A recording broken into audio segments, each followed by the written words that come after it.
JSC Liberty Hospital's 11th anniversary free OP consultation for the month of Feb. 20% discount on OP investigation. Contact. Hardly మీ ఇద్దరు పెళ్లి చేసుకున్నాక సంతోషంగా గడిపిందంటే ఒక 10 సంవత్సరాలు అయి ఉంటుంది అంతేనా? 12 సంవత్సరాలు అంతే. సంతోషంగా గడిపింది 10-12 సంవత్సరాలు కాదు.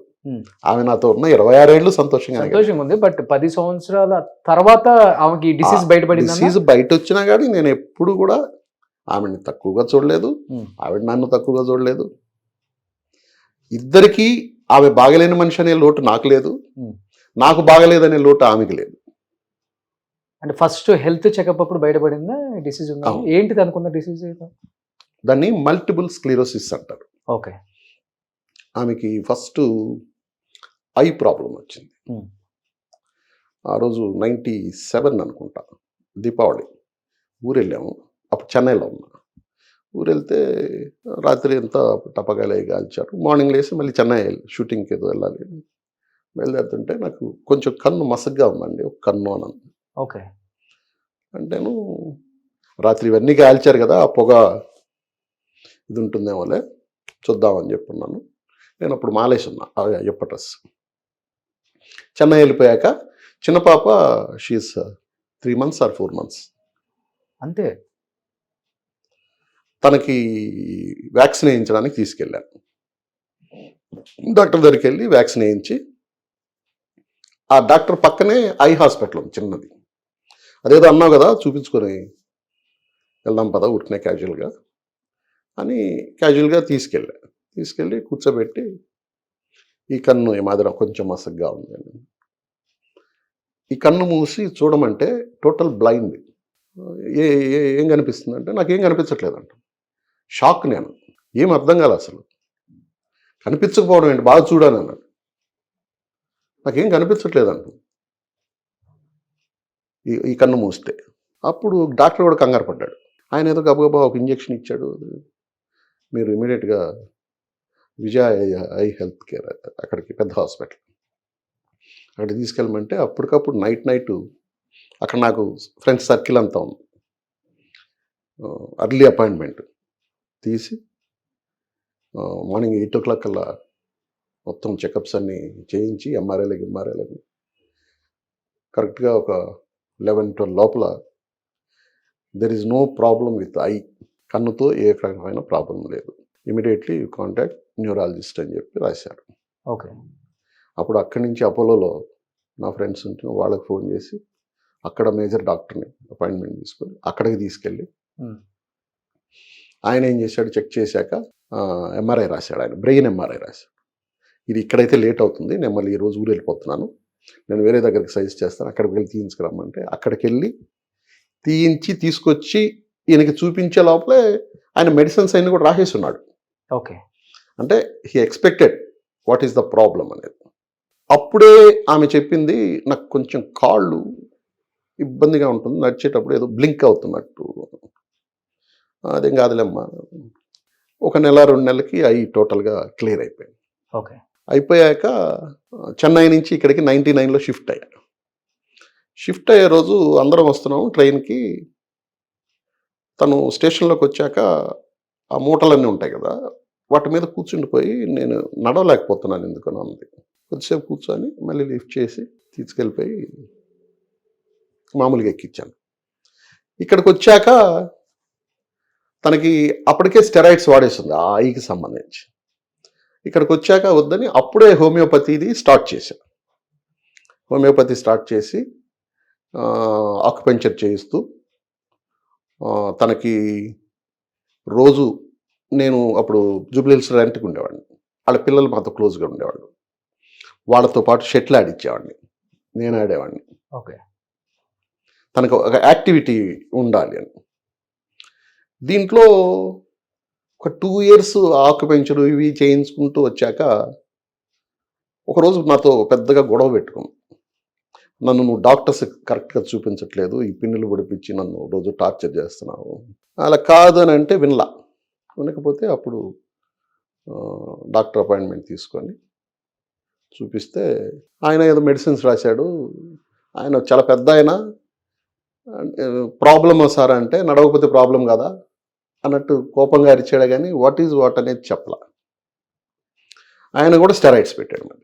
ఓకే. ఆ స్టెరాయిడ్స్ పెట్టినప్పుడు వాళ్ళు ఆ ఫుడ్ టేకింగ్ కేర్ అంతా చెప్పారు కానీ ఈయన ఏం చెప్పలా. ఈమెకి దాని మీద గ్యాస్ దీనివల్ల ఆకలి అనుకొని తినేస్తుంది. అయ్యో. వెయిట్ పెరిగిపోయింది 3-4 కేజీలు సడన్గా. ఈ మెడిసిన్స్ వాడుతుంది. ఈ మెడిసిన్స్ వాడే దీంట్లో అగైన్ స్టార్టెడ్ ఒక చిన్న ప్రాబ్లం విత్ హ్యాండ్స్. ఈ హ్యాండ్స్ కొంచెం షివర్ అవ్వడం అలాంటివి. ఇది ఏంటా అని చెప్పి అప్పుడు నాకు తెలిసిన డాక్టర్ సర్కిల్ ఫ్రెండ్స్కి వెళ్ళి అమెరికాకి ఫోన్ చేయించి ఇది పొజిషను, దాని పేరు ఎంఎస్ అంటారు. అంటేను వాళ్ళు అక్కడి నుంచి ఇది ఒక టిపికల్ డిసీజు, ఎందుకు వస్తుందో తెలియదు, ఎలా ఉంటుందో తెలియదు, దెర్ ఈజ్ నో మెడిసిన్. అయ్యో. దీన్ని మీకు కావాలంటే కొంచెం ఇంటర్నెట్లో చెక్ చేయండి అని అంటే అప్పుడు నేను వచ్చి ఇంటర్నెట్ అంతా ఓపెన్ చేసి యూఎస్ నుంచి బుక్స్ తెప్పించా దానికి సంబంధించి. నేను చూస్తే ఈ ఫస్ట్ ఈ ఐ డ్రాప్ అనేది జరుగుతుంది ఆ డిసీజ్ వస్తే. దాని తర్వాత కాళ్ళు కానీ చేతులు కానీ పడిపోతాయి. పడిపోవడం అనేది కాదు, కొంచెం ఇన్బ్యాలెన్స్. ఓకే. నడవలేం. దాంట్లో ఇంకో రకరకాల ప్రాబ్లమ్స్ రాశారు. అలాంటివన్నీ ఆమెకి ఏం రాలే. తర్వాత అప్పుడు చూశాక అప్పుడు బెంగళూరులో నిమ్హాన్స్ అని చాలా పెద్ద హాస్పిటల్, అక్కడ ట్రీట్ చేయించి మళ్ళీ వాళ్ళు స్టెరాయిడ్సే పెట్టారు. ఇంకా అక్కడి నుంచి ఇంగ్లీష్ మెడిసిన్ టోటల్గా ఆపేసి హోమియోపతి. అప్పటి నుంచి ఎప్పుడు ఏదన్నా కొంచెం ఫీవర్ ఉంటే ఏదైనా ట్యాబ్లెట్ వేయడము, బాడీ పెయిన్స్ అంటే ఏదైనా ట్యాబ్లెట్ ఇవ్వడమే కానీ స్టెరాయిడ్స్ ఇట్లాంటివన్నీ అవాయిడ్ చేసి అలాగే మెల్లమెల్లగా ఎన్ని ఇయర్స్ బెడ్ అయ్యారు? టోటల్ బెడ్ రెడీ ఏం కాదు, వీల్ చైర్లో. ఇదే నేను స్పెషల్ వీల్ చైర్ తెప్పించాను అని చెప్పాను కదా, ఆ వీల్ చైర్లో ఒక 5-6 ఇయర్స్ ఉన్నారు. ఓకే. తను ఇంకొకటి మేజర్ ఇన్సిడెంట్ ఏం జరిగిందంటే, నేను పాత ఇంట్లో ఉన్నప్పుడు నేను మార్నింగ్ ఎప్పుడు పని పిల్ల ఉంటుంది ఇంట్లో, పని అమ్మాయి ఎవరో ఒకరు ఉంటారు, అబ్బాయి కానీ అమ్మాయి కానీ. నా పెళ్ళైన రోజు నుంచి ఆ పని పాప ఏదో పని నుండి ఒక 2 days ఊరు వెళ్ళింది. మా అత్తమే పంపిస్తుంది ఆ పని వాళ్ళని కూడా కావాలి. ఊరు వెళ్తే ఆ రోజు మార్నింగ్ నేను షూటింగ్కి వెళ్తున్నాను, పిల్లలు స్కూల్కి రెడీ అయ్యి వెళ్ళిపోయారు. నేను షూటింగ్కి వెళ్తూ వేరే సర్వెంట్ మేడ్ వచ్చి పనిచేశాను. వాళ్ళ పాప ఉంది, ఈ పాపను దగ్గర పెట్టుకో అని అంటే ఏం వద్దులేండి అని అంది. లేదు గప్పు నీకు ఏదన్నా ఇబ్బంది అయితే మళ్ళీ అని చెప్పి ఆ పాపను దగ్గర పెట్టుకో అంటే సరేలే అంది. నేను షూటింగ్కి వెళ్ళిపోయాను. నాకు మొత్తం మళ్ళీ క్యారియర్ అన్నీ భోజనం వండి పంపించి తను భోంచేసి ఆ పాపని నువ్వు ఇంటికి వెళ్ళి 4 గంటలకు రా అంటే ఆ పాప వెళ్ళిపోయింది. తను డోర్ బోల్ట్ పెట్టుకొని వెళ్ళి బెడ్రూమ్లో పడుకున్నాక ఒక 2-2:30 టైంలో పిల్లలు స్కూల్ నుంచి వస్తారు కదా, వాళ్ళకి ఏదైనా స్నాక్స్ ప్రిపేర్ చేద్దామని లేచి కూర్చుని ఓకే. పడిపోయింది. షీఈస్ ట్రైంగ్ టు గెటప్, లేవలేకపోతుంది. ఆల్మోస్ట్ 15-20 minutes ట్రై చేసి లేవలేక అప్పుడు నాకు ఫోన్ చేసింది. అప్పుడు కూడా ఎంత పొలైట్గా చేసిందంటే, నేను ఒక మాట చెప్తాను, ముందు మీరు కంగారు పడకండి,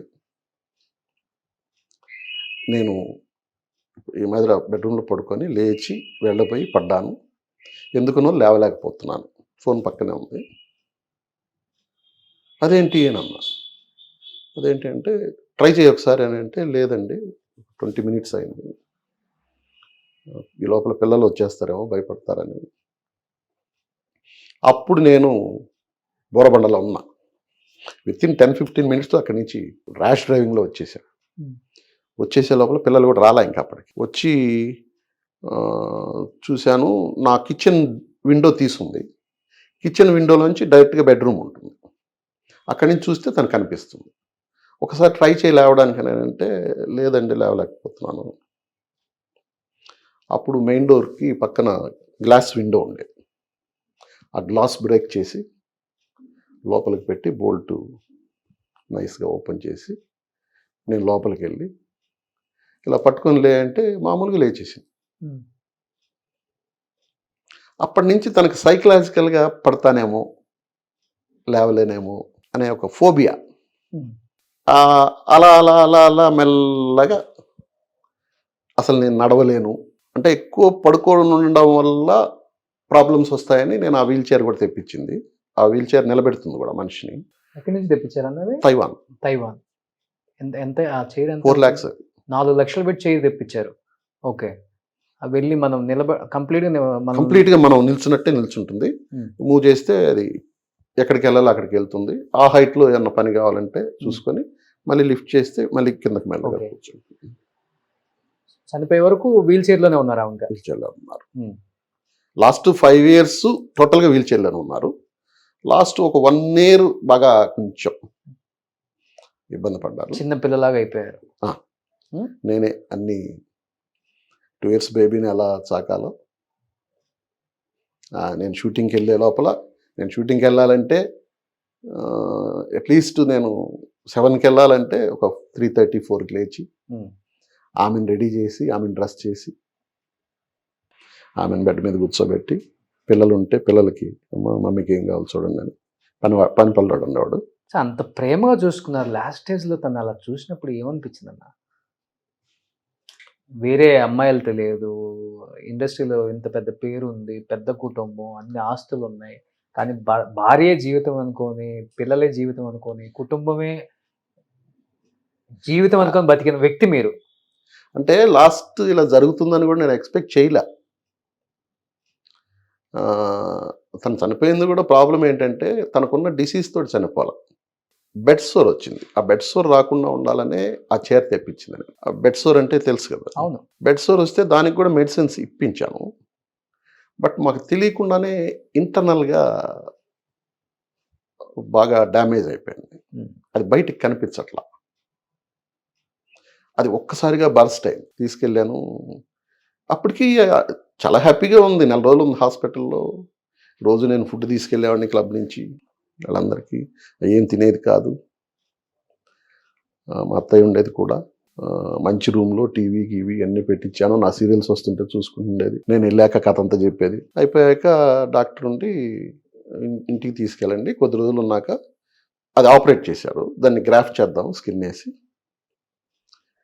గ్రాఫ్ట్ చేశాక మనం ఇంకొంచెం క్విక్ రికవరీ అవుతుంది. ఇంటికి తీసుకొచ్చాను. 10 రోజులు అయింది. 10 రోజుల తర్వాత తీసుకెళ్తే ఇంకొంచెం డ్రై అవ్వనివ్వండి అన్నారు. ఇంకొక 10 రోజులు అని అంటే ఇంకొక 15 రోజుల దాకా ఇక్కడ నర్సుని అందరిని పెట్టాను. తీసుకెళ్తే గ్రాఫ్ట్ చేద్దాం అన్నారు. గ్రాఫ్ట్ చేశారు, తీసుకొచ్చారు. నేను ఐఎమ్ ప్రిపేరింగ్ మళ్ళీ తన ఇంటికి తీసుకొస్తే కింద బటక్స్కి ఆపరేషన్ జరిగింది. తను ఎలా బెడ్ అన్ని అరేంజ్ చేయాలి, ఐఎమ్ ప్లానింగ్ దట్. దీంట్లో ఉన్నాను అన్నమాట. తను బౌల్కి వెళ్ళాలన్నా తనకి కంఫర్ట్గా ఎలా ఉంటుంది, ప్రతిసారి లేపి తీసుకెళ్ళలేము, ఇంత మానిందాకా తనకి వేరే బెడ్ అసలు చేయిద్దాము కార్పెంటర్ని పిలిపించి. ఈ ప్లానింగ్లో ఉండగా ఒకరోజు మార్నింగ్ మా అత్తయ్య ఫోన్ చేసి కొంచెం ఆ గ్రాఫ్టింగ్ అని మరుసటి రోజు బ్రీత్ ప్రాబ్లం వస్తుంది, ఆక్సిజన్ పెట్టారు. బ్రీత్ ప్రాబ్లం రావడం ఏంటి, ఇప్పుడే అడిగింది, నేను మా ఆయన్ని చూడాలి ఒకసారి రమ్మని. నేను పరిగెత్తుకుని వెళ్తే అప్పటికే కొంచెం ఇబ్బంది పడుతుంది. అసలు అది ఎందుకు వచ్చింది అనేది నాకు అర్థం కావట్లేదు. నాకు ఏదైనా తాగాలని ఉంది అంది. ఏం తాగుతావు అంటే గ్లూకోజ్ తాగుతాను, ఆరెంజ్ గ్లూకోజ్. గబగబ కిందకి పంపించి గ్లూకోజ్ తెప్పించి గ్లాసులో కలిపి నేనే ఒక 1 స్పూన్ పోస్తానే నన్ను చాలా చిరాగ్గా అరిచింది. అది కొంచెం చప్పగా ఉంది, స్వీట్గా కలపచ్చు కదా అని చెప్పి సరే మళ్ళీ కలిపి ఒక 3-4 స్పూన్స్ నేనే పోసాను. పోసాక ఇక్కడ ఆక్సిజన్ చాలట్లేదు, బ్రీత్ ఇదిగా ఉంది అని డాక్టర్కి ఇన్ఫార్మ్ చేస్తే ఐసీకి షిఫ్ట్ చేద్దాం సార్ అని అన్నాడు. నేను ఆ రెగ్యులర్ ఐసీలో ఉండను, నాకు మొన్న కూడా ట్రీట్మెంట్ బాగలేదని ఏదో చిరాకు పడ్డది. సరే స్పెషల్ ఐసీకి బెడ్ ఖాళీ చేయించమని చెప్పి అక్కడికి షిఫ్ట్ చేయడానికి స్ట్రెచ్చర్ వచ్చింది. స్ట్రెచ్చర్ మీద పడుకొని వస్తున్నాను. ఎందుకంటే నేను ఆమెతో వెళ్తుంటే జనాలందరూ కొంచెం పోగవుతున్నారు, ఎవరు సార్ ఏమైంది సార్ అని చెప్పి. అని ఆమెను తీసుకెళ్ళండి నేను వస్తున్నా అంటే నా చేయి పట్టుకొని నేను ఇంకా బతకనేమోనండి అని అంది ఒకటే మాట. That is the last word, నాతో మాట్లాడిన లాస్ట్ వర్డ్. అందరు ఎవరితోనైనా మాట్లాడిన లాస్ట్ వర్డ్ అది. నా చేయి పట్టుకొని నేను ఇంకా బతకనేమో అంది. ఏం లేదు నువ్వు వెళ్ళని చెప్పి చెప్పాను. Within 24 hours.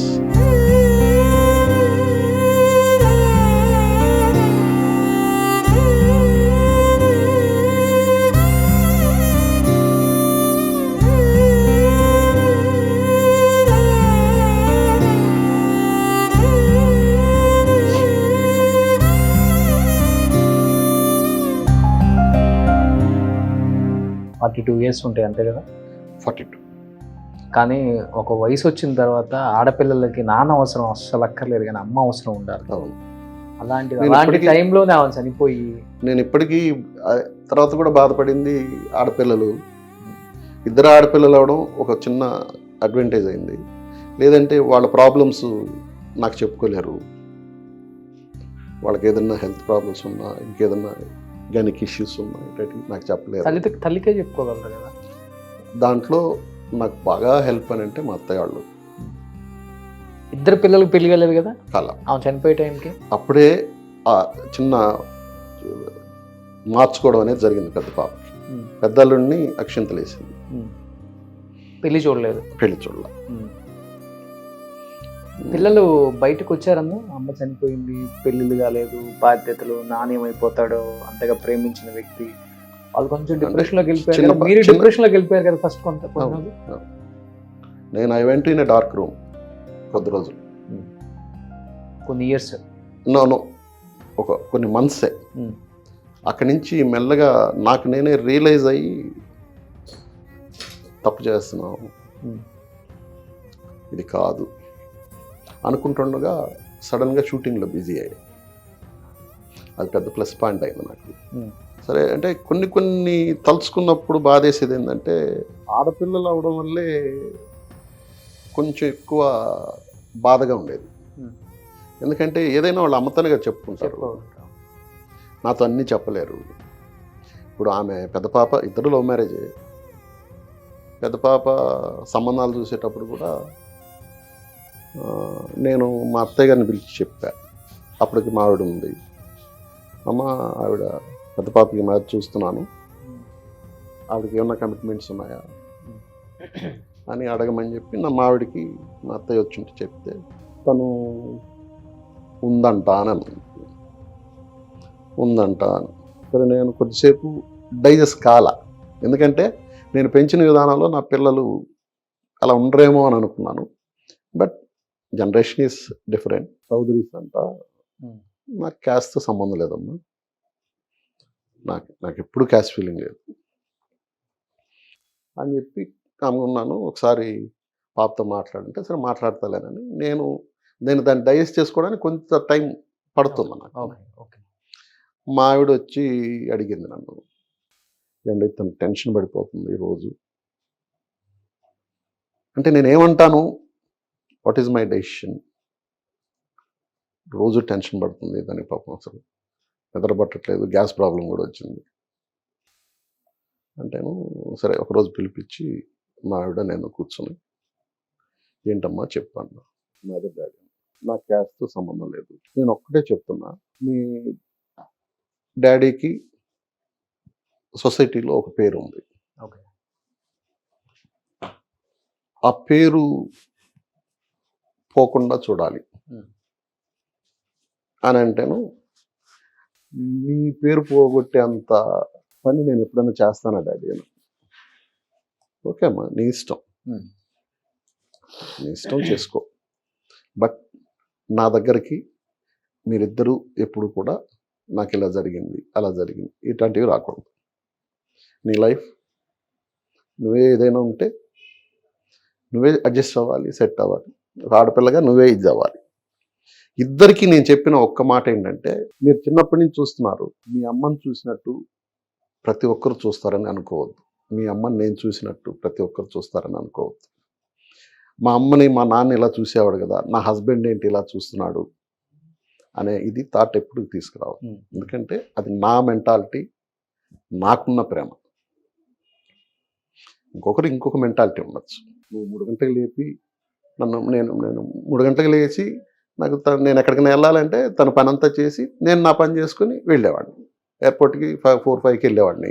4-5కి లేవాలంటే నేను 3 గంటలకే లేవాలి, తను రెడీ చేయాలి, నేను రెడీ అవ్వాలి. ఇవన్నీ మీరు మీ హస్బెండ్స్ నుంచి ఎక్స్పెక్ట్ చేయదు. మీరు బాగుండాలి అని వాళ్ళకి ఓకే.